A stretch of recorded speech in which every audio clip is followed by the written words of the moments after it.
What's going on, guys? Welcome back to State of the FBS. I'm Micah, and the college football season is now officially a third of the way over, as crazy as that is. 4 games into the season already. I know bye weeks, the season's longer than 12 weeks, but 4 games in. So a lot of teams already at that 1/3 mark for the season. And so I figured it'd be a good time to give you guys an updated top 25 rankings. At this point in the season, we've got kind of a gauge on who's good, who's not, how teams are performing at this point. So I know you guys saw my preseason rankings for earlier in the year, and now we're going to update those. And so if you have been enjoying the videos, I've appreciated the views, and I've really enjoyed the people are liking watching the content. So if you are enjoying the videos, please do make sure to drop a like and subscribe on the video. But as we do get into it now, we're going to start with the first 5 teams out of this one. And those 5 are Michigan, number 26. I was impressed with the win at Nebraska. I still have some doubts on the offensive side of the ball as far as the passing game. Can Bryce Underwood develop? But Justice Haynes is a dog. So running game is good. Defense is good. I think they just missed, though, and it almost felt like a coin flip between them and my number 25 team. Second team out is Notre Dame. I mean, at the end of the day, they're 1-2 at this point in the season, and I can only put a 1-2 team so high. I don't care who the losses are to. You've lost 2 of your 3 games. So even though I think they're still a very talented team, they just miss. Third out, Memphis had a big win over Arkansas this past weekend. Currently, I would say in the driver's seat for the Group of 5 playoff spot are the Memphis Tigers. So third out for me right now. Fourth out, Washington. They have got a huge game upcoming this week against Ohio State in Seattle, and they have a very long home winning streak. So that'll be a fun game. I'll be tuned into that. They have a great offensive core led by Damon Williams, Denzel Boston. They have a very fun offense for sure. And then the last of my first 5 out is Utah. They were a very solid team. They lost to Texas Tech, kind of looked a bit overwhelmed, but I still think they're solid. Only 1 loss in the season. They are in the number 30 spot. Now into the proper top 25. And starting it off at number 25 is Arizona State. The Sun Devils are a very talented team. They were the preseason favorite for the Big 12. I think that apart from the hiccup loss to Mississippi State, they've still played fairly well this season. Great win over Baylor on the road. I know Baylor has 2 losses already, but they're to 2 teams that I think are very solid this season. So I think the Bears are far from done as well as we see how the rest of Big 12 play goes. But for Arizona State, the offense is starting to come along a bit more. The rushing attack looks good. This defense has really been playing well this season. I've been impressed with them. So Sun Devils barely cracked the top 25. Next up at 24 is USF. The Bulls have 1 loss of the season, and though it is in blowout fashion, it's to a Miami team that I have very, very high up in this poll, as you'll see towards the end of this video. But for the Bulls, the offense is extremely talented. We've seen what Byron Brown can do. They've played well. They have the win over Florida, which I know isn't quite as impressive now, considering what the Gators have been doing recently, but that's still a very good Florida defense. To be able to put up points on them and win that game, I think is still very impressive for me. At number 23, it's Mississippi State. The Bulldogs are another team that have been really fun to watch this season. They're undefeated right now, and they've got a big prove-it game at the end of this week against Tennessee.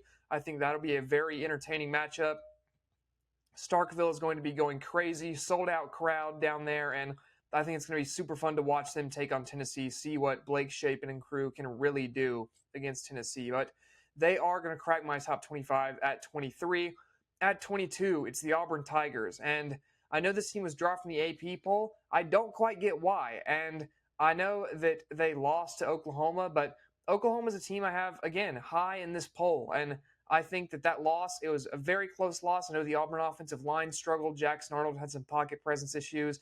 There was obviously the play that the SEC had to release a statement about that was a touchdown that should not have been. Then Auburn loses by 7, but that's not to say the refs were the sole reason they lost the game. Auburn had its own issues for sure, but still, I think the win on the road at Baylor is impressive, and falling in a very close game to Oklahoma on the road, I don't think is a huge knock against you at this point in the season, especially considering that was still with healthy John Mateer. So Auburn at 22. Up at number 21 is the Alabama Crimson Tide. This is a team that I think is really starting to gel a bit more as the season moves along. They obviously had the loss to open the season at Florida State, but this team is still solid. They're very talented. I know they were injured a bit too. Hopefully they get healthier as the season moves on. We know the talent that's on this team, especially on the defense. This defense is loaded with stars, and I think they're going to be able to play up to that ability.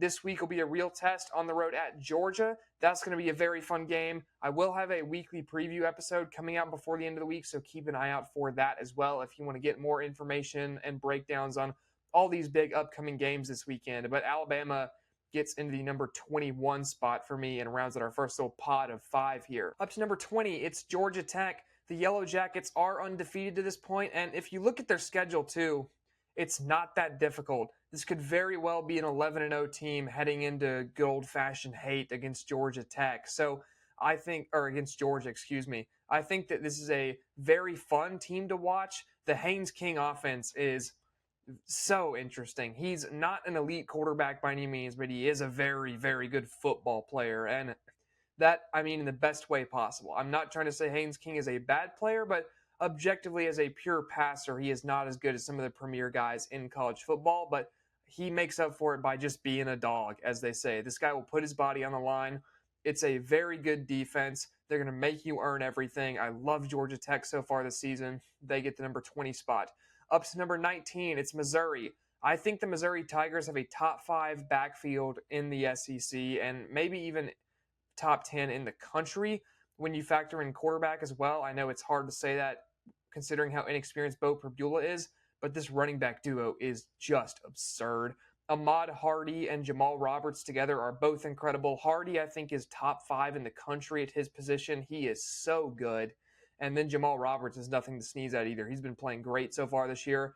They've really been able to take the pressure off of Pribula and not have to make him do everything with his arm. And you saw that pay off against Kansas when the rushing attack was able to get going. They settled into that game a bit more. It's really been the rushing attack that's won them a lot of games, like at South Carolina, too. They ran all over the Gamecocks. So I've been impressed with Missouri so far. I think they're another one of these extremely talented teams. And I'm excited to see, as Pribula continues to develop, what the final form of this offense can maybe look like. And the defense has been great, too. They have some very talented edge rushers. So Missouri at number 19 for me. At number 18, it's Iowa State. This is a team that's a gritty 4-0 right now. They've been solid. There was obviously the absolute mess that was the Ireland game with them taking the win in that one, and that win looks worse and worse each week with Kansas State falling off a cliff. But I feel like this is kind of what you see from Iowa State every year. It's just a solid team that wins games. They're going to be about 8-4, 9-3 every single year with an occasional 10-win season thrown in there over the last few seasons. And I think that I don't want to say I don't want to fall for it because that sounds kind of mean, but I don't buy into the Iowa State hype of having them ranked so high when we've seen them struggle as much as they have. And I know they have wins, and wins are important, and that's why they're ranked as high as they are, because they are winning games. But at this point in the season, there are a lot of other teams that have won games that are going to be ahead of them. So I just am not fully sold on this team yet, and I'm going to keep them at number 18 for now. At number 17, it's the TCU Horned Frogs, and the home of my favorite quarterback in the country, Josh Hoover. If you've been watching the channel, you know how much I love Josh Hoover. The guy is just a baller, can make any throw you need him to, is on time, on target, rarely makes mistakes. Love me some Josh Hoover. And then this defense has been playing well, too. Bud Clark has been playing great, not Bud Clark had a multi-interception game, but TCU had a multi-interception game. Let me clear that up. Against SMU this past weekend, they played really well. And the running game has come alive, too, to where now you can't just say, we're going to sell out to stop the pass, because the run game can actually hurt you now with the Horned Frogs. So they're a much more complete team than they were last year, and that around Josh Hoover, Eric McAllister, I think is going to do wonders. They're undefeated on the season so far. Huge game on Friday this week against Arizona State. That'll be massive for the Big 12. Obviously, you have Texas Tech up there too, but I think those are two of the best 3 or 4 teams in the Big 12 this season going at it on a Friday night. So very much looking forward to that one. TCU gets the 17 spot for me right now. Up to number 16, it's Southern Cal. This is the closest I've felt that Southern Cal has been to the Lincoln Riley of old in his time there, where the offense can just go out and drop crazy numbers on you every single weekend. And now the defense kind of has a pulse too, and I think that makes USC really dangerous. Lincoln Riley has developed Jaden Mayava incredibly well over the offseason. Mayava's cut out a lot of the dumb mistakes you saw last year, really become more of a reliable player in that pocket environment, making great plays. Makai Lemon's a freak on the outside. That dude is balling out this season. He's been incredible, and like I said, the defense at least has a pulse now. So undefeated USC, I have them up at number 16. I like their chances to at least be a fringe playoff contender this year. I don't think they make it, but I think they finish the year somewhere around 16-20 by the final rankings. Number 15, it's Vanderbilt. And wow, if you had told me I've been saying that 3 or 4 years ago, I would have looked at you like you were crazy. But the turnaround that Clark Lee has done with this program, I think, cannot be overstated. Diego Pavia as well, that group from New Mexico State that came in, him, Eli Stowers, some other guys that are now on staff as well. It's been a huge turnaround in Nashville, and they're playing great football. They are decimating teams. They just dropped 70 on Georgia State. They blew out South Carolina the week prior. Vanderbilt looks really good right now, and they get another cupcake this week with Utah State. So that's when you absolutely have to win if you're the Commodores, but I've been very impressed with them so far, still undefeated. Vandy boys at number 15. Up to number 14, it's their in-state rival, the Tennessee Volunteers. This offense has exceeded my expectations. I will say that. Joey Aguilar, I had some doubts after his last year at App State where he really regressed compared to his 2023 season, but back in a good situation in this Josh Heupel offense. It fits his strengths so well where he can take those deep shots that he absolutely loves to, and he's capitalized on it well. The Tennessee defense, I think, is playing admirably considering they've been decimated by injuries in the secondary already. You're hoping to get Jermon McCoy back sometime soon. When you can, he is a difference maker on the field for Tennessee. This week, you have the game in Starkville at Mississippi State. It's going to be incredibly fun. I'm going to be tuned into that one for sure. And I think Tennessee definitely deserves this ranking as of right now.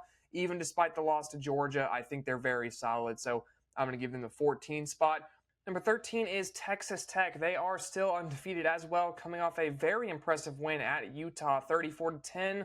Will Hammond stepped in and played admirably. I keep wanting to call him Will Howard, even though I know it's not his name. Will Hammond stepped in after a Baron Morton injury and played very well for this team. Really was the reason they won this game, kind of lit the offense on fire.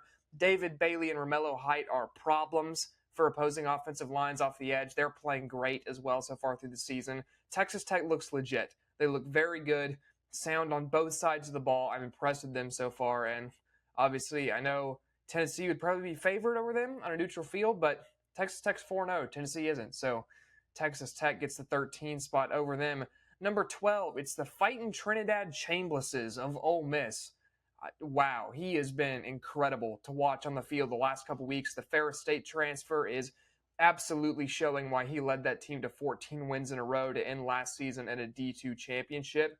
He is just a freak athlete on the field. Can do almost anything you want him to, and I think it's going to be hard to chuck Austin Simmons back out there if you're Ole Miss. How do you take Chambliss off the field? I just don't know if that's the right decision. This week you have LSU. That's going to be a super fun game. It's always a good time when those two teams get together. And that's another game I'll be breaking down in the weekly preview video coming out in the next couple days. So make sure to check that out. But Ole Miss does get the number 12 spot. They're undefeated. They are all gas, no brakes. Very Lane Kiffin-ish down in Oxford right now. So just on the outside of the top 10 right now. And now your last team that is outside of the top 10, it's number 11. It's Texas. And Arch Manning has struggled when he's not flexing over Sam Houston defenders, staring him down. That was interesting. But the Texas defense is why they're ranked so high. I think this defense is still top 2 in the country. They are absolutely incredible. Anthony Hill Jr. is a freak. Colin Simmons is a freak. Malik Muhammad is a freak. Michael Taft is a great player. They have so much talent on this defense that I think it's very hard to expect any opposing offenses to really put up numbers on them, and that's going to keep you in games. And they are so talented on that side of the ball, and they have talent on offense too. It's not like the offense isn't talented. Great running back room. CJ Baxter, I absolutely love. I think he's an incredible player. If Arch can settle in and just get more adjusted, he had a couple throws against, again, I know it's Sam Houston, but a couple throws that were more what you expected out of Arch. There was a deep ball over the middle. It was a very well-placed ball that made me think, like, okay, maybe the mechanics are starting to get better. Maybe he's figuring it out.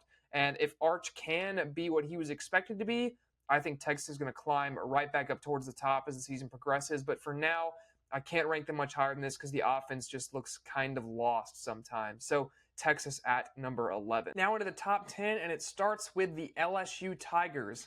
I know this is a team that's been very high in the AP ever since week 1. They got there by beating a Clemson team that looks awful at this point in the season. They just lost to Syracuse. They've been struggling, and if that's the whole reason LSU is that high in the AP poll, I don't care. They're down at 10 for me. I still think they're a very good team. Don't get me wrong. This defense is electric. I love Whit Weeks. Mansour Delane is awesome. I absolutely love DB. So watching him play, it's just a blast. They finally figured out what to do with Harold Perkins. He's been great. Blake Baker has this defense humming. The issue is the offense. Garrett Nussmeier is still just, I don't want to say because I don't think that's a correct assessment, but he's not taken that next step that you would expect from a guy who's been in college this long, and you're just kind of waiting to see what that next level of Garrett Nussmeier can be, and I don't think he's really unlocked that yet. I love Caden Durham. I think he is a monster out of the backfield, but I feel like this offense just can't reach its full potential, and then also Brian Kelly tax. I know it's kind of crazy to say that about a head coach at this point, but I don't have faith in him. I don't, to be able to win these big games. And I know big win on the road at Clemson, but like I said, is Clemson even good? No, is the answer to that. So LSU still at number 10, but I'm not quite as high on them as national media is at this point in the year. Number 9, Florida State. I think the Alabama win is still very impressive. If you're going to have Alabama ranked, which I do, at number 21, Florida State has to be pretty high because they absolutely dominated them, out-physicaled them completely. They've been playing very good football. They haven't been playing a ton of tough opponents. Last week defeated Kent State 66-10. They get Virginia this week, who is not good, so I would expect them to take care of business again. It's a weird ACC this year where there's about 5 teams at the top that I think are good football teams, and then it's a ton of mid and a ton of disasters in this conference as well. But as for Florida State, they're extremely talented. I love what they're doing with Tommy Castellanos. It seems like you're getting good Castellanos so far this year, so if you can keep that going, it sets up a real fun matchup in a few weeks with Miami that I'm going to be absolutely glued to my TV for. But for now, Florida State just quietly going about their business, doing good stuff. So have the Noles up at 9. Up at number 8, it's Texas A&M. Great win on the road at Notre Dame this season. I think that's one of the better wins in college football so far this year. Even though Notre Dame isn't ranked for me, I think they're still a good team. It's just you don't deserve to be ranked if you're 1 and 2, I believe. So A&M coming off a bye gets Auburn at home this weekend.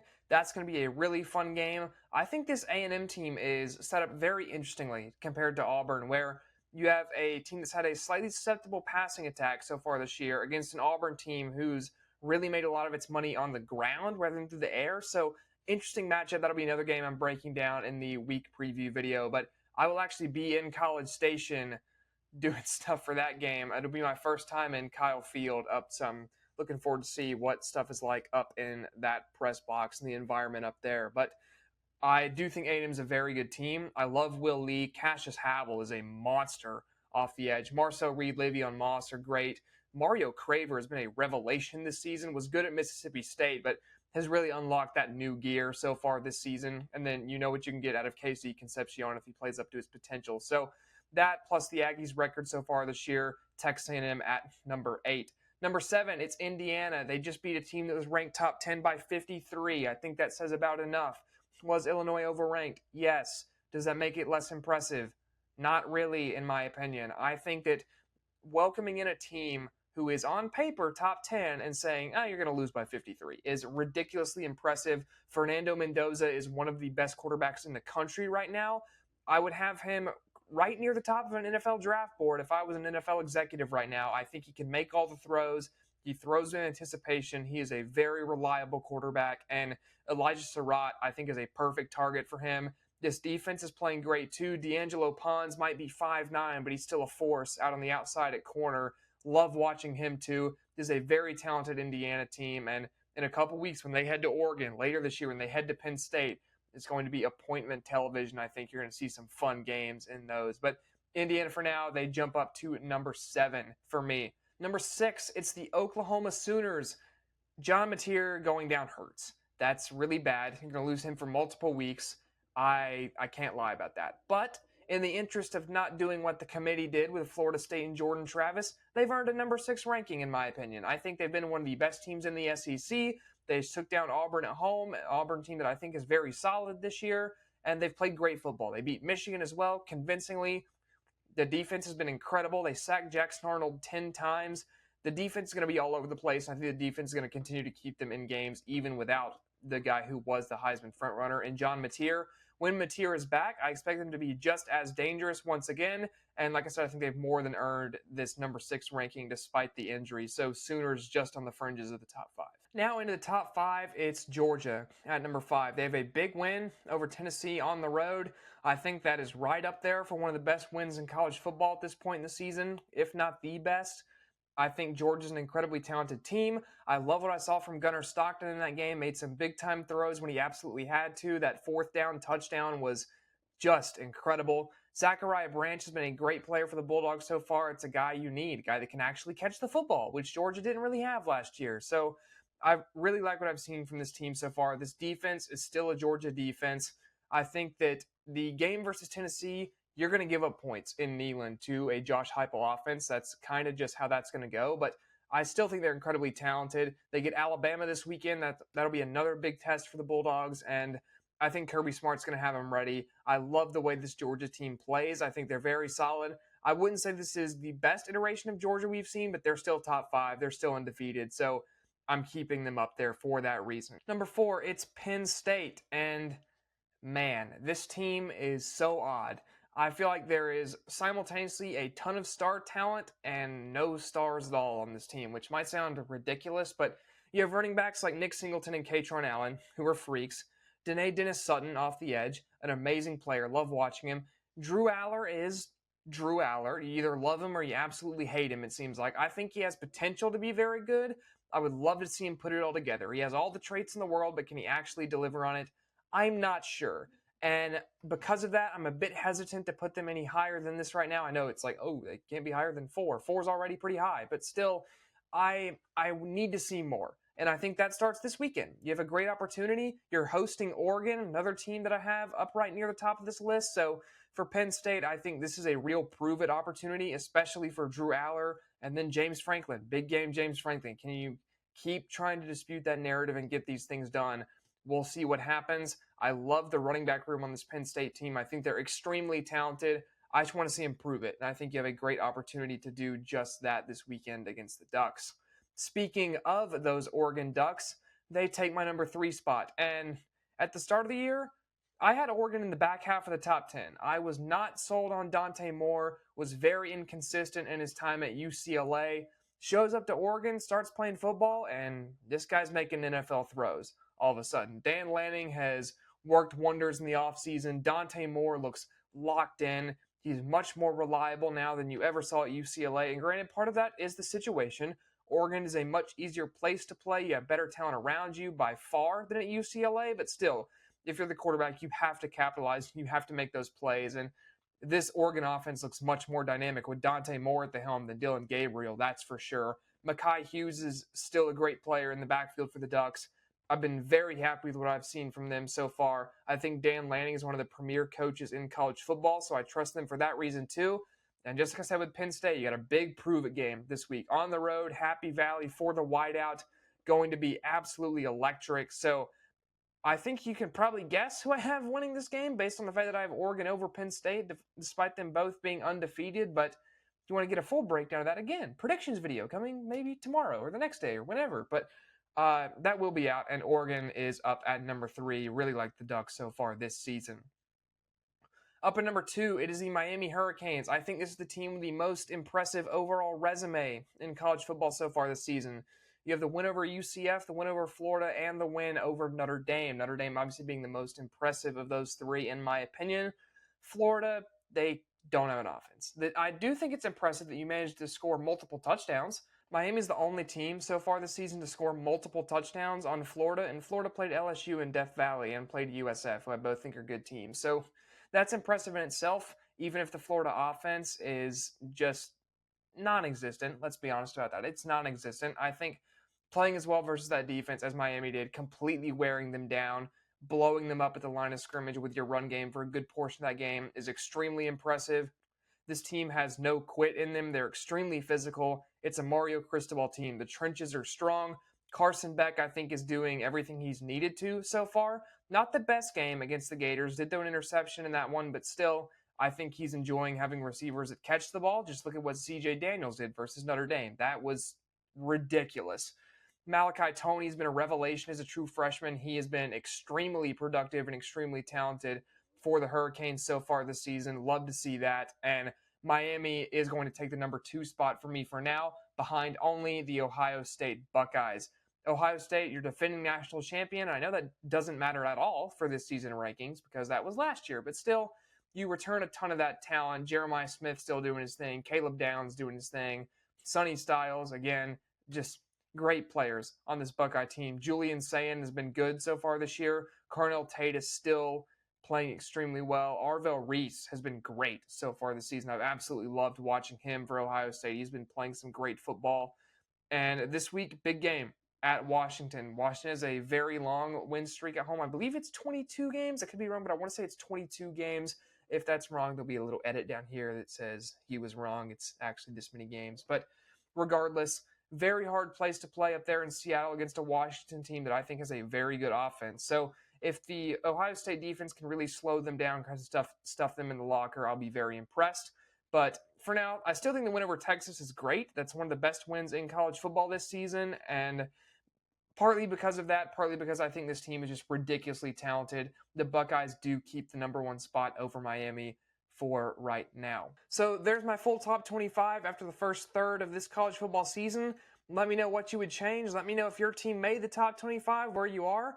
And let me know just in the comments any more ideas you have about this poll, anything you disagree with me on. I would love to hear why you think maybe your team should be somewhere different and why. But again, thank you for tuning into the video. I really appreciate every single view get on this channel. I know it's still fairly small, so every single view on here I absolutely appreciate. If you are enjoying the videos, maybe feel free to like, subscribe, maybe show the video to a friend. Absolutely would not complain about that either way. But again, thank you for tuning in. I've been Micah, and I'll see you later this week again for more State of the FBS.